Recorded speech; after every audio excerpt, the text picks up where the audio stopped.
Ready হয়ে গেছে ট্যাংরা মাছের ঝালের রেসিপি। আপনাদের কেমন লাগলো অবশ্যই জানাবেন বন্ধুরা।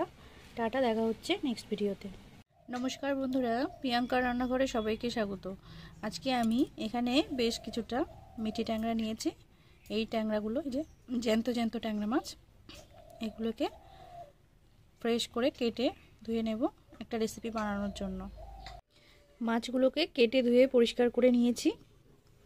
এবার এখন এর মধ্যে লবণ হলুদ মাখিয়ে নেব। তার জন্য এখানে দিয়ে দিলাম 1 চামচ লবণ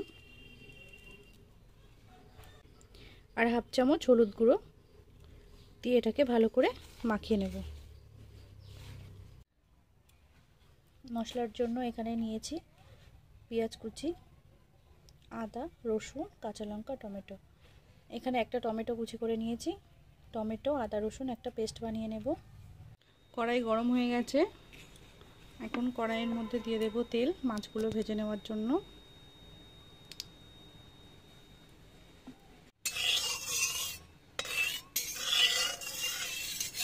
তেলটা গরম হয়ে গেছে, এবার মাছগুলো একে একে ছেড়ে দেব।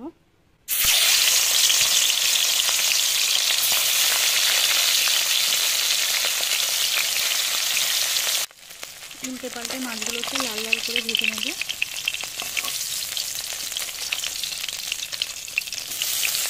মাছ ভাজা হয়ে গেছে, এগুলো তুলে নেব আর বাদ বাকিগুলো এইভাবে ভেজে নেব। মাছগুলো ভেজে তুলে নিয়েছি।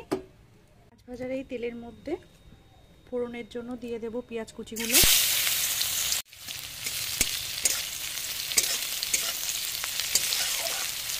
পেঁয়াজটা ভাজা ভাজা হয়ে গেছে, এখন আমি পেস্ট করা মশলাটা দিয়ে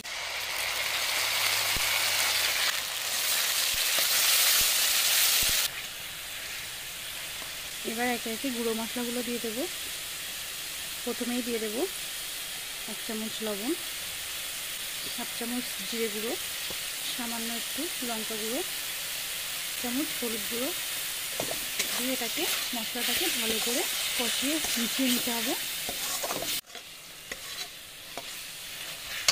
মশলাটা কষানো হয়ে গেছে, এবার এতে অল্প করে একটু জল দিয়ে দেবো।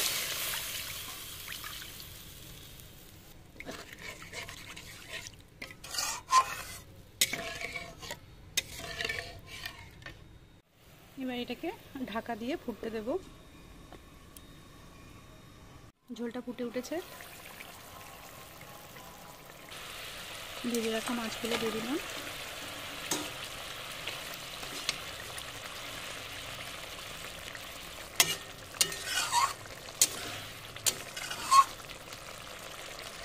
দুটো চেরা কাঁচা লঙ্কা দিয়ে দিলাম, অল্প একটু এলাচ গোলমরিচ গুঁড়ো মিশিয়ে দিলাম,